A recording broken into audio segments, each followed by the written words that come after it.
गौतम बुद्ध ने कहा था कि अगर आप इच्छा रहित हो जाए तो आपको आत्मज्ञान की प्राप्ति हो जाएगी।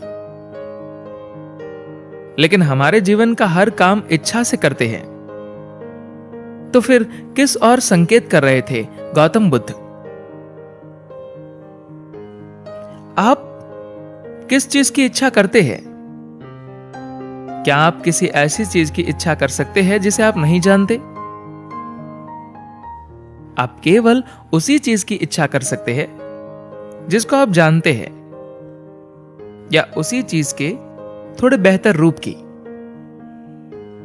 दूसरे शब्दों में, इच्छा करने से आपको वह तो मिल जाता है जो आप चाहते हैं, लेकिन इसके साथ ही आप जीवन की दूसरी संभावनाओं को खत्म कर देते हैं। एक बार गौतम बुद्ध ने यह कहने की गलती कर दी कि अगर आप इच्छा रहित हो जाए तो आपको ज्ञान प्राप्ति हो जाएगी। इस बात के कई तरह के गलत अर्थ निकाले गए। उनका मतलब यह था कि एक बार अगर आप कोई इच्छा करते हैं तो आप उसी चीज की इच्छा करते हैं जिसके बारे में आप जानते हैं। ऐसे में कुछ नया घटित होने की संभावना खत्म हो जाती है। आपका पूरा जीवन उन्हीं चीजों को पाने की कोशिश में निकल जाएगा जो आप जानते हैं। आपको जो बातें नहीं पता वे आपके जीवन में कभी घटित होंगी ही नहीं। इच्छा किसी विषय के साथ भी हो सकती है और बिना विषय के भी। अगर आप इसमें विषय को जोड़ दें तो विषय तो हमेशा वहां से ही आता है जो पहले से आपके मन में है।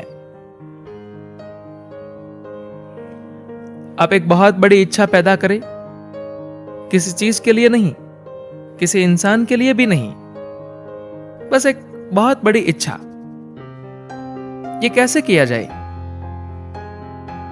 अगर आप ये जान जाए तो आप पाएंगे कि आपके जीवन में जो भी होना चाहिए वह बिना आपके सोचे अपने आप हो रहा है। आपको उस सब के लिए सोचने या मांगने की जरूरत नहीं होगी। ईश्वर आपके दास हो जाएंगे, वह आपके काम करेंगे। आपको उनकी पूजा करने की भी जरूरत नहीं है और न ही कुछ मांगने की।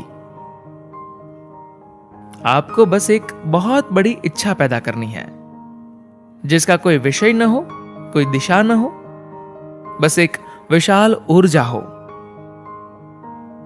क्योंकि आप जिसे इच्छा कहते हैं वह ऊर्जा ही है। इस ऊर्जा को इधर उधर की चीजों के पीछे लगाकर आप इसे बेकार में खर्च कर रहे हैं। अगर आप अपनी इच्छा को विषय रहित बना ले, एक इच्छा जो बहुत बड़ी हो, खुद आपके अस्तित्व से भी बड़ी, और किसी व्यक्ति या वस्तु के लिए न हो, तो आप पाएंगे कि जीवन चमत्कारिक तरीके से घटित होने लगा है। जिन चीजों की आप कल्पना भी नहीं करते थे वे आपके जीवन में होने लगेगी,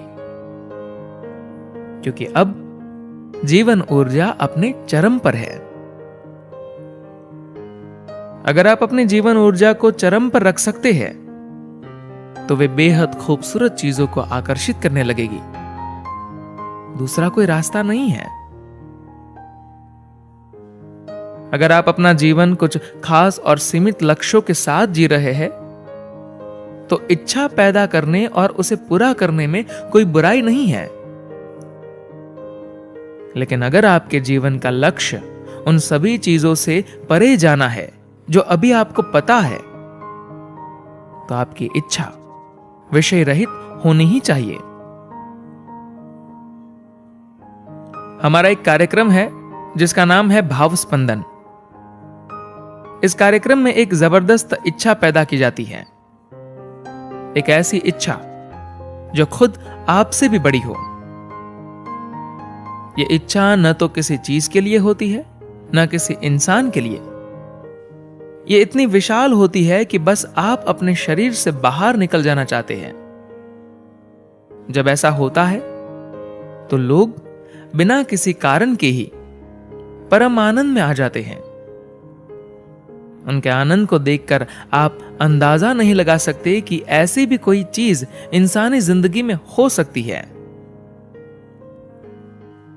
मैं उस स्थिति को बताने के लिए कुछ भी कहूं तो वह काफी नहीं होगा। वह इतना जबरदस्त भाव होता है कि आप उसकी कल्पना भी नहीं कर सकते। ये सब आपके भीतर मौजूद है, लेकिन लगातार बेकार में खर्च होने के कारण ये इकट्ठा नहीं हो पाता। बस 3 दिन तक अगर आप अपने विचारों में कोई विषय न जोड़े, आप बस बैठे रहे, तो आप पाएंगे कि आप परम आनंद से भर गए हैं। अगर आप इस तरह से बस 2 दिन बैठ जाए तो आपकी जीवन ऊर्जा एक ऐसे बिंदु तक पहुंच जाएगी, आपको ऐसे आनंद का अनुभव कराएगी कि आपको विश्वास नहीं होगा कि इंसान के जीवन में ऐसे अनुभव भी हो सकते हैं। इस जीवन ऊर्जा को छोटी चीज न समझे। ये इस जगत का स्रोत है। इस शरीर की रचना भीतर से हुई थी, इसीलिए जगत का स्रोत वही मौजूद है। अगर आप इसे बेकार न गवाए, अगर आप इसे खास तरीके से संभाले रहे, तो यह विस्फोटक हो सकती है, क्योंकि इसमें सिर्फ एक ही शरीर की रचना करने की क्षमता नहीं है, यह पूरी सृष्टि की रचना कर सकती है। जैसे ही आप इसके संपर्क में आते हैं, आपका जीवन पूरी तरह से अलग हो जाता है। तो अगर आप इसके संपर्क में आना चाहते हैं, तो आपको छोटी मोटी चीजों के पीछे भागकर अपनी जीवन ऊर्जा को यूं ही बेकार नहीं गंवाना चाहिए। इसी सिलसिले में इच्छा रहित होने की बात कही गई है, और इसी संदर्भ में ब्रह्मचर्य और सन्यास की। दरअसल इन सब बातों को बुरी तरह से तोड़ मरोड़ कर पेश किया गया। हर कोई कहता है कि इच्छाएं छोड़ो, ये करो, वह करो। आप अपनी इच्छाएं छोड़ ही नहीं सकते, लेकिन आप इच्छा को विषय वस्तु से अलग ले जाकर उसे एक विशाल तरीके से विकसित अवश्य कर सकते हैं। इतना विशाल कि वह भौतिक सीमाओं की परिधि में सीमित न रहे। धन्यवाद।